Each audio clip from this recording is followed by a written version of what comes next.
to go in any country, in any continent in the world. And when you walk the streets of DC, especially if you're, downtown near the Capitol area, you can't help but notice that there are people of all hues and shapes and ethnicities, and you hear beautiful languages being spoken. And there's a place that everybody seems to be jostling and making for themselves. But you see, the core of everything is money. The core of everything is the collective of power that leads to money. And people are here because they have a chance to be close to power. They're here because they see a chance to have a better way of life, or they're here to maintain their way of life. And so the competition is all about, how do I gain resources and how do I live?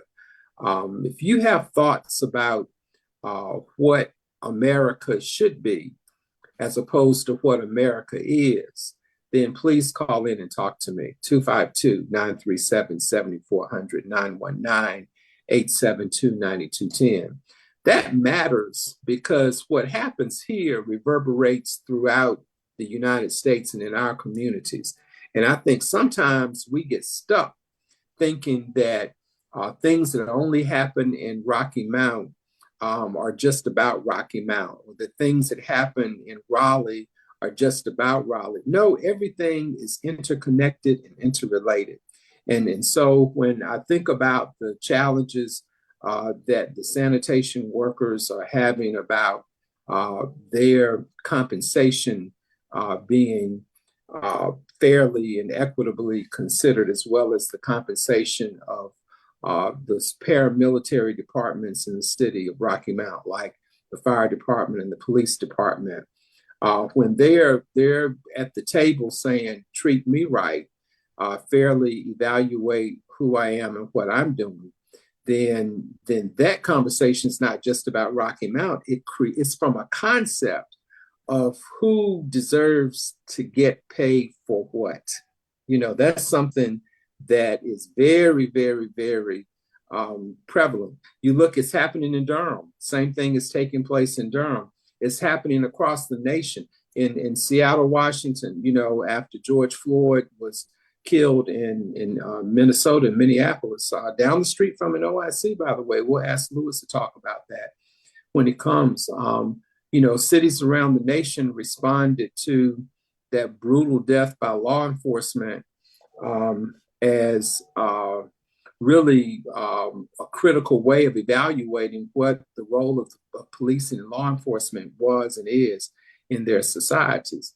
And so what ended up happening in a place like Seattle, Washington, is that they went about dismantling their law enforcement department. And I think they took it a little far, because what they ended up doing was not funding law enforcement. And then they had an entire, movement of people just sort of taking over and wilding out and not having the infrastructure to keep people safe.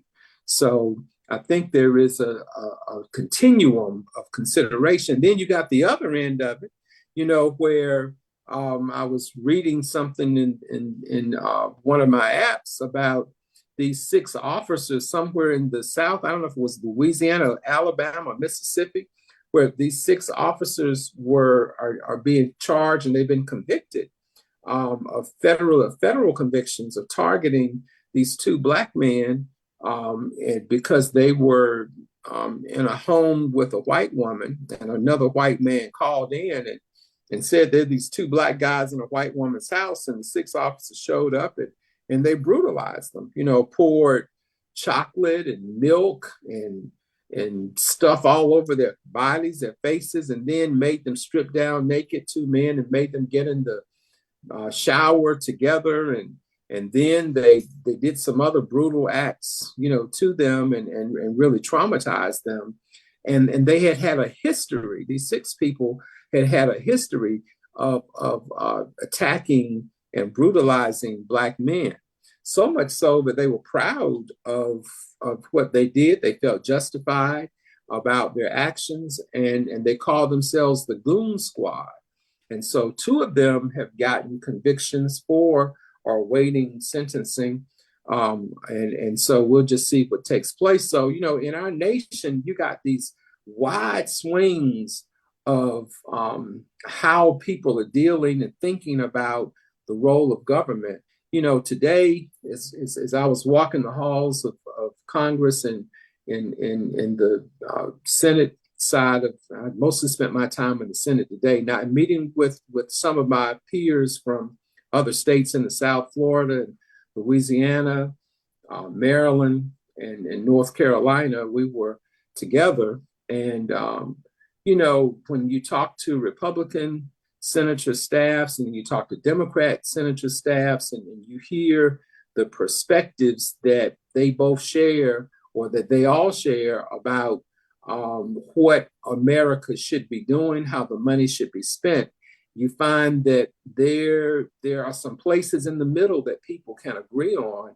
And there are places that swing wide that it's amazing that we're all in the same place, that we come from the same land, the same place that creates this rich, stew of people and cultures that we enjoy. So I love to hear what's on your mind and what you're thinking about these things. And give me a call, 252-937-7400 or 919-872-9210. The other thing that I really am compelled to make sure we give voice to today is, anything that you feel are relevant to have conversations around that you think are that need elevation. When I say elevation, it needs somebody to know what's taking place. So if you have some issues that are taking place in your communities or your neighborhoods or your city that you feel are important to expose, important to know about, important to celebrate. This is not just about problems in the world, because for every problem, there should be a pathway to a solution, right? And we want to keep it on the down, keep it moving, not keep it down, but keep it moving up. So, I want to give you an opportunity to bring voice to what some of those concerns would be. 252-937-7400 or 919-872-9210. I also want to celebrate the fact that we're coming out of a freezing cold lockdown. It's been a long winter time, and it wasn't necessarily a freezing cold winter, but it seems like the cold just wouldn't go away. It lingered around a lot. So I'm happy to see that we got, times of sunshine and a little bit of fresh air blowing, along with all that green tree pollen. So you can't keep your cars clean. We all, fighting that green pollen stuff. But what it produces is very beautiful. It's beautiful to see the trees in bloom, and people just seem to have a happier look on their faces about what the possibilities of springtime are. So if you're calling with some opportunities to grow, opportunities to bring a little bit of sunshine and joy in somebody's life, give me a call, 252-937-7400 or 919-872-9210. What else is really important to me is I'm telling you, if you're just tuning in, I'm not in Rocky Mount today. I'm in Washington, D.C. this week. The importance of being engaged in your local elections. The vote is the most important thing that we have as citizens of the United States of America. We literally lead the world in not just what we do politically, but how we operate and how we think culturally. Because we are an amalgam, a blend, a beautiful mixing place of all types of people from all over the world. The things that our culture create in the United States impacts, affects, and influences every single corner of the globe. It's just amazing to me how people really feel that America is a leader in all things culture. And we see it, don't we, in our music. We see it in our our fashion. You know, we see it in political movements as well. We also see it. We see how people's involvement impacts and affect policies that are, that end up in creating opportunities for employment, end up creating opportunities for higher education, end up creating opportunities for housing or lack of housing or anything else. And I'm telling you, talking with these elected officials, some of who come from very, very red areas of their states, some who come from very, very blue areas of their states, there is a wide swing around what is acceptable. And one of the things I think that we're trying to do with OIC, we'll talk about a little bit later after the break, that OIC tries to do is find that place that we can bring agreement from both sides of the aisle to impact and affect and benefit most of us who live in the middle, but many of us who live in a place where it really doesn't matter to us one way, whether you're Republican or Democrat. What matters to them is survival. People are trying to eat. They're trying to live. They're trying to find a way to get up out the bed every morning if they have a bed, if they have a secure place to live and to shelter. That they want more, and we hope that we'll be able to offer options to them to help them give more and be more. So in a few minutes, I think a few moments, we'll take a break, pay some bills, and then after 5:30, we'll be joined with another colleague of mine and a global influencer on the workforce development market. I hope you'll tune in with me to talk with Louis King. So as soon as my bosses at the station decide to take a break, then we'll go to we'll go to commercial. So I'm gonna pause it right there and give them a chance to take us to commercial and pay some bills. And I thank you for tuning in to Express Yourself on Wednesdays with me, Reuben Blackwell. I'm your host, and I hope that you're enjoying the conversation, and I hope you're listening. And I want you to stay tuned, because we're going to come back with much more of Express Yourself. Thank you.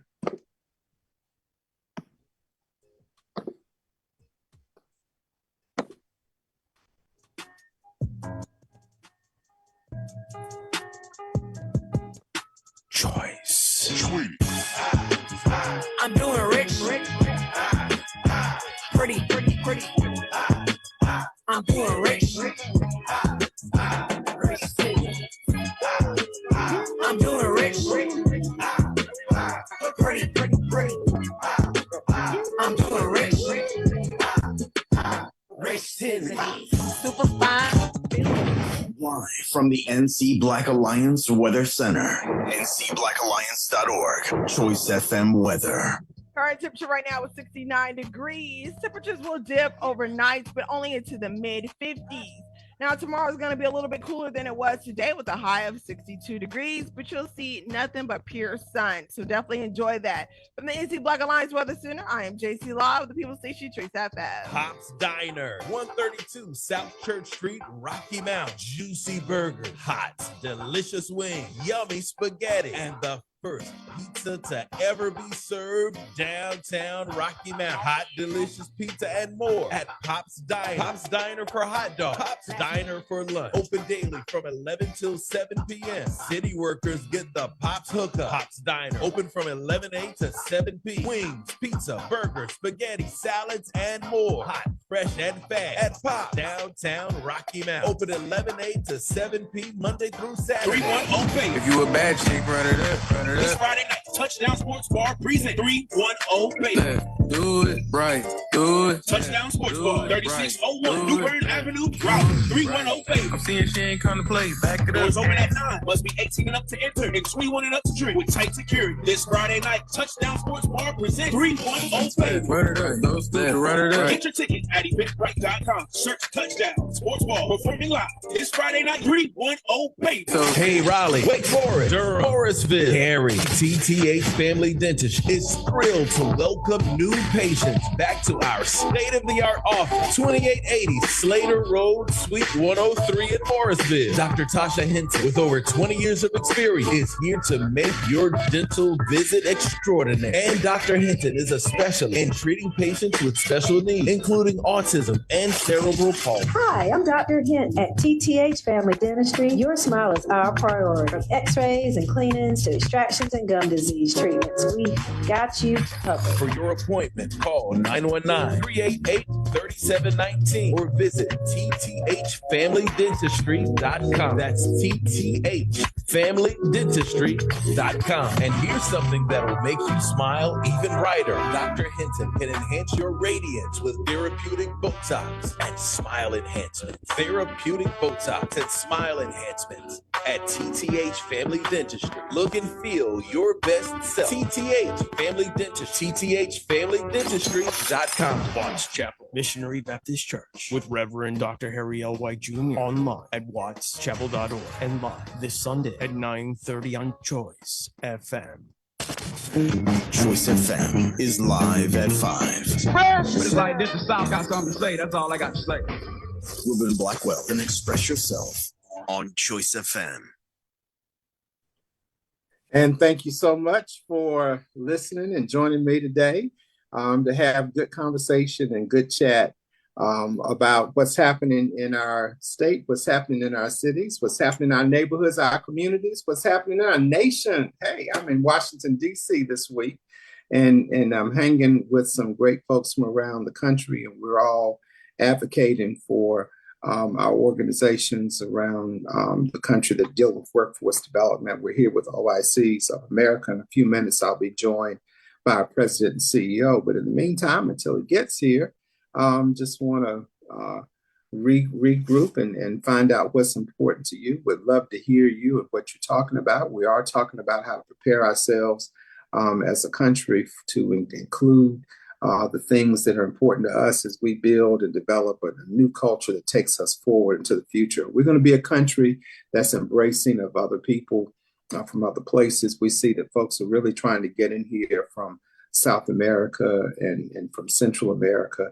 And it breaks your heart. It's compelling. And it's also scary, isn't it? Let's just be honest about it. When we see, thousands of people pouring into our country because of the oppression that they're dealing with in their own countries, when they're dealing with lack of opportunity to take care of their families.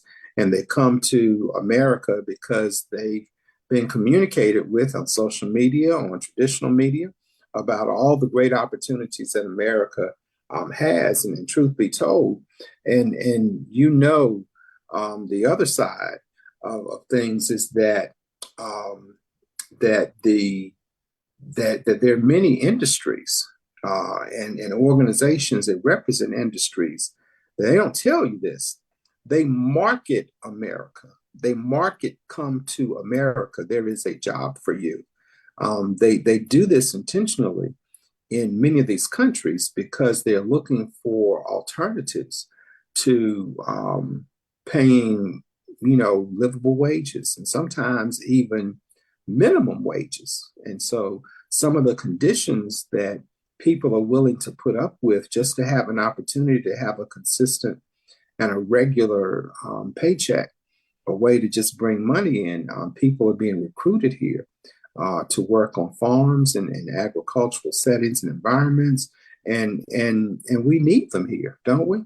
Everybody doesn't want to work on the farm anymore. And we have some folks in our area, Richard Joyner is one of them, with Kaneda Family Life Center, who is trying to bring back farming in Black spaces and places. Black folk built this country in agricultural environments. And we were the ones by force for hundreds of years, working in these fields and farms all around this nation. We were the ones that were sent to the West to claim territory that belonged to Mexico, that fought indigenous peoples, that got rid of, you know, the folks who were living there to clear out things for white settlers to come in and occupy. Hey, excuse me, Reuben. Yes. Hey, we got a caller on the line. Your guest is on the line too. Fantastic. Bring him on. Thank you. Please Alrighty. do bring him on. Thank you so much. Thank you, Lewis King. It is welcome Lewis to King. Express Yourself. Thank you, Lewis. I was just sort of talking a few minutes ago about what we're doing here in Washington, D.C., and I just wanted to introduce you to listeners in Rocky Mount and in Raleigh, North Carolina, about our leader of OICs all across this nation. And I wanted to give you an opportunity to talk to us about things that are on your mind and on our mind in America, and what we're trying to do to bring opportunities to more people. Thank you so much for the opportunity, and thank you for joining me here in D.C. I value your friendship, your camaraderie, and your professionalism. As you know, Reuben, America has left a lot of people out of the American dream. They are forgotten people in forgotten places. And at OIC, we carry on the proud tradition of fighting for those people so that they can gain access to the middle class. Currently, we are introducing a $30 million a year appropriation in the House carried by Congressman Dwight Evans, and we brought 21 of our 25 affiliates here to carry on the legacy of Dr. Leon Sullivan, the founder of the OICs, who wrote the Sullivan Principles that helped to bring down apartheid. And what I've learned in my 25 years of working with the OICs is much like what Frederick Douglass said: power concedes nothing without demand. And we had to come to D.C. to represent those people who are overlooked every day. And even though there are all these opportunities out there, they are not connected to them. They live in communities that are economically and socially isolated. And this is both white folks and black folks and Latinos, people of all races and backgrounds. They are not connected to the opportunities. The people who control the opportunities don't have relationships. And for that matter, they would prefer to see the status quo keep going with the same drumbeat. And unfortunately, since the 60s, many of our leaders have drank the Kool-Aid. It's no wonder that President Biden is having issues with black folks. They're listening to WIIFM, what's in it for me. And so far, we don't have much to point to. Our agenda has been lost in the shuffle of everybody else. And now we want to know what have you done for us lately? And we have to sing in one voice and make demands so that adults can work, especially the men who, if they don't work, they become dangerous and go to prison, which leaves the women and children on welfare and social services under what I call the misery management machine. And this is the mission of OIC of America, and I'm proud to serve along with you. Our current vision is to bring a training program nationwide that will serve 25,000 people a year, with half of them having been justice involved. We have a labor shortage now, and just as we had the Great Migration 100 years ago that created the black middle class, we have the opportunity to take advantage of technology and the marketplace to see to it that our people can get to the final frontier in the United States of America, and that's economic justice. And that, my friend, is what this trip is all about. Well, I couldn't have ever said it better than you. And just so the listening audience knows, Louis King led one of the most successful OIC operations in this country and in this world, literally, at Summit Academy OIC in Minneapolis, Minnesota. Louis, tell us what happened a few years ago when George Floyd was killed. What was going on in your environment that made this shift and this move to help us recognize we have to get more aggressive, more assertive about what we're doing to bring resources to this movement that can really transform America? Certainly. I would take one step back from George Floyd and say that my awakening came over a decade ago when I saw the amount of money being spent on stadiums and roads. But every time I drove by a highway project, there were no black men driving those machines. Yet they were spending $1 billion a year on road construction. And when we went to the Minnesota Department of Transportation, the contractors and the union showed up and basically said that was hard work, didn't know if we could do it. And I had a project called 100 Hard Hats, and they challenged me to find 100 black men that would go into the construction trades. Needless to say, we train over 300 people a year now, and we have on what I call the ant trail. Once, it's like when an ant, you see him carrying a crumb away, and then you come back, and all his buddies, they're carrying the whole loaf. That's how people work. When George Floyd came, corporate America suddenly had found a conscience and put their programs out there, but now they have the George Floyd hangover, and many of those things are going away. As the president touts his infrastructure bill, I challenge him to point out how those funds reach the black community. Show me where we have benefited from that at all. And I'll put that out there. The programs that they have do not have a significant impact on the black community. If they did, we wouldn't have the problems that we have today. And most of the time when they put the money out there, it ends up in the hands of people who don't look like us, don't understand our communities, and really have no interest in seeing us get ahead. What they're really doing is just pushing paper. Leon Sullivan taught us the importance of organizing and pushing the ball.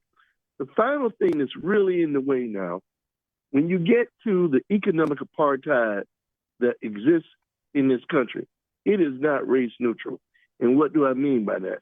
I mean the middle class of all races, black and white and other, have turned their backs on poor people. Sometimes they speak for them, but rarely do they speak to them. And they definitely don't bring them in to speak for themselves. And that is what OIC stands for, is who we were and who we will be in the future. Well, that's the one thing I love about this movement, that we don't just talk the talk, but we walk the walk, and we find a way to pave the road so others can walk with us. And some of the interesting conversations that we were a part of with the delegation that I was with, and I want to thank you, Louis, for pulling together a phenomenal experience today. And I think we were able to enlighten folks on both sides of the aisle about the work that we do in this country. But I've heard so much talk about from some folks who are, that think that you incent new job creation by giving corporations more money.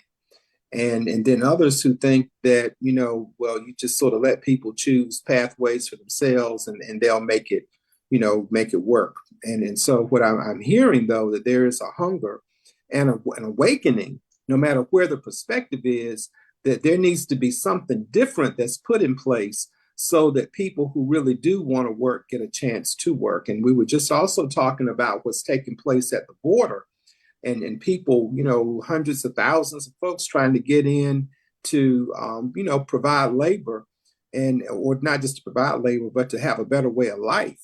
And what about the people who are already here? How do we embrace those who want to come and do work and make a better life for themselves and create opportunities for those who are already here? What are your thoughts about that? So, first of all, when I was at Morehouse, the professor would say, gentlemen, close the books and let's talk about what this means to Black folks. So that's my perspective. Having said that, we've always had friends. Further, although we were unwilling immigrants, everyone in this country except the Native Americans are immigrants. And then finally, the people coming across that border, they represent folks who will do jobs many of us don't want to do. Let's just face it. And they are here now, and they need to be absorbed into the country, into the workforce, into the economy, so that they are productive. We are short workers. We need them. I'm not going to get into the policy debate about this or that. I'm simply saying, figure it out, get it done, and when they are here, what are we going to do with them? Right. That deal. For the African American community, you can create a condition where people feel hopeless. Their leaders fail them. All they do is shake your hand, pat you on the back, but nothing changes, and they only come to you when it's time to vote. The next day, when they start handing money out, you get nothing. And that's pretty much where we are, regardless of the race of the leaders. So we have to find a way to get people inspired. I believe in giving young people the mantle. When you look back in the 60s, those were not 60-year-old people leading those protests. Protests and war are the sciences of the young. We have the resources, we have the experience, we have the knowledge, we have the relationships. They got the muscle. Right now, we're kind of laying on the sidelines while everyone gives attention to every other agenda except ours. In the meantime, employers are screaming for people. So I think efforts like yours, with you and Cummins Engines, for example, we have to put that on steroids. And we have to go to people and say, listen, come with us, do as we do, we'll show you the way, and then you show others. And that way, as we strengthen people, they will strengthen their families, they will strengthen communities. I come from a family of merchant Marines, first one to go to college. All the men in my family knew what it took to get on a boat. You get your high school diploma, somebody took you down to the Union Hall, you got on the boat, first you went up to New York, around New Orleans, and then you started going across the pond, Europe, Africa, Asia. We can do this again with technology, STEM, and we can ensure, since when has it been somebody else's responsibility to educate Black children? We have to take it upon ourselves to see to it that they have stable mothers and fathers so they can be stable in school and learn and grow up and become productive citizens.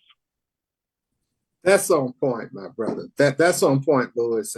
And that's something that everybody can take with them, that there is a place for everybody.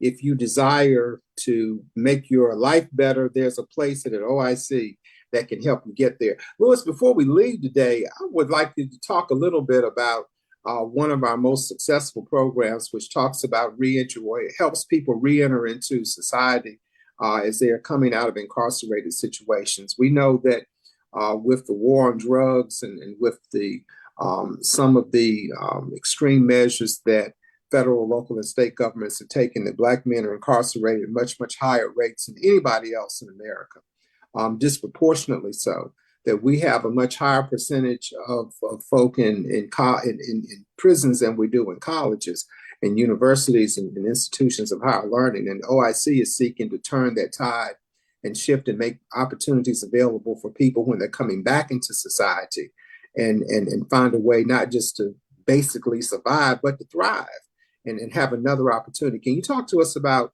the SOAR program and not just the SOAR program, but the components of it that made it successful and what we like to expand throughout this nation? Certainly. You have to look at any society, and the men don't work, they're dangerous. That's Mogadishu.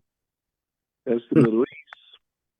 That's anywhere. That's North Philadelphia, North Minneapolis, the South Side of Chicago.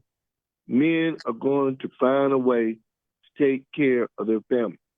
And in the Black community, overwhelmingly, the industry of choice is the drug industry.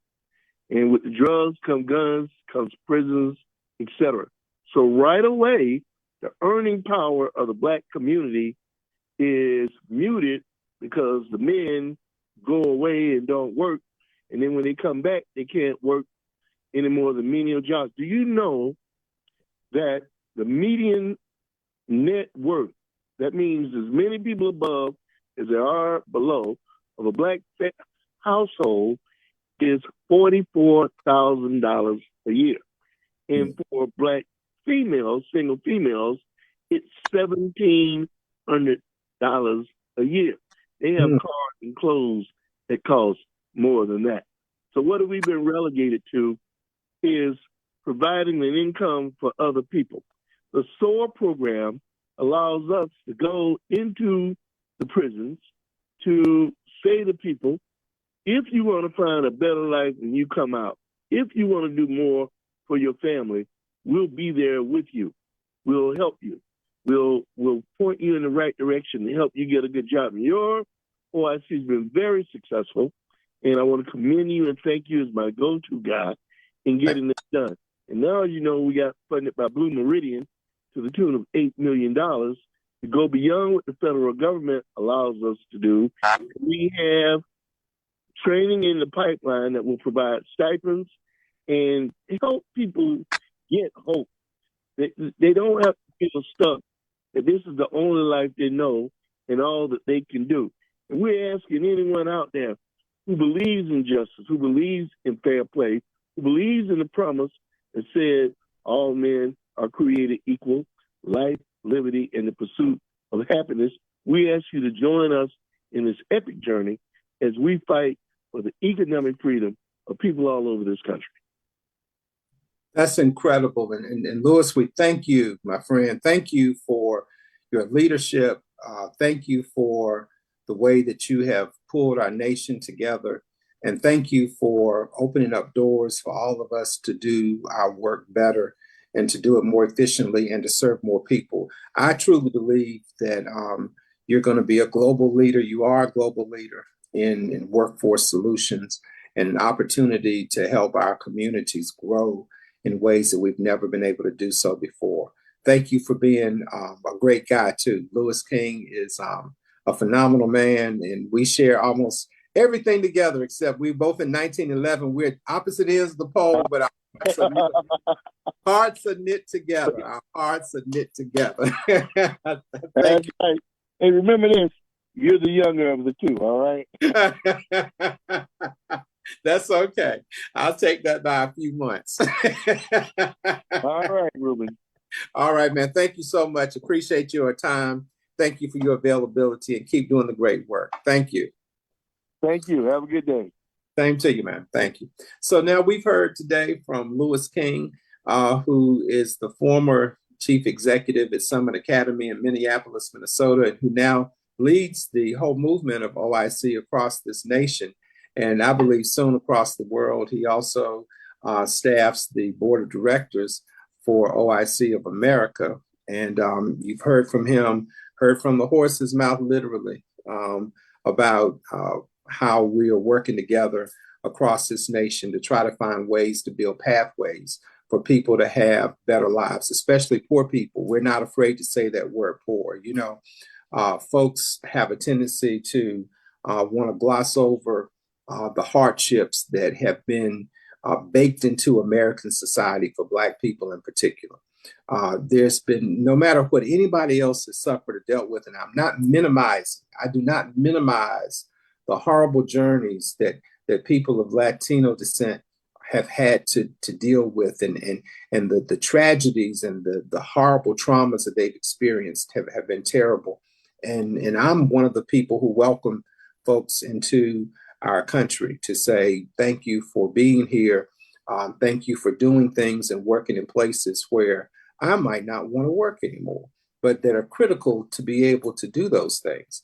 I also am very respectful of the challenges that have been made, created for people of Asian descent who've come here. You know, Chinese people helped build the railroad system in the western part of the United States. And when you look at a state like California, when you look at Washington, when you look at Utah, when you look at Oregon and those states that are in the western part, and even when you move further into Oklahoma and other states like that, it was Chinese people working alongside Black people who built the railroad system.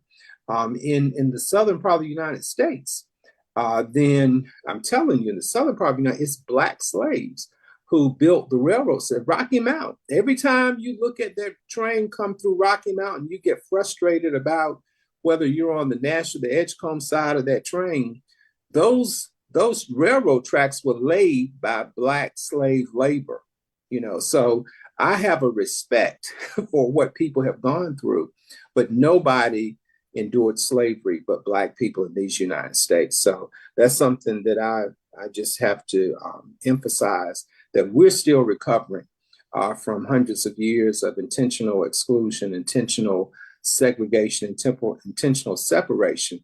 And so now we've got to be intentional about bringing prosperity and opportunities for growth and development to Black communities. And that's what you'll find in Rocky Mount with OIC. And that's what you'll find with OICs across this country, whether you're talking San Francisco or Miami, whether you're talking Monroe, Louisiana, whether you're talking Anne Arundel County, Maryland. You got people who are there who care about you. So this is not localized, it's a national thing. Thank you for being part of it. I also want to shout out to new graduates all across our service area, especially in Rocky Mount. We just had some graduates of our construction trades program at OIC. It was so wonderful. Thank you, Teresa Alston, for posting those great pictures about our new graduates who went through that training course and they got the certification. That's one thing that OIC does. We have industry certified.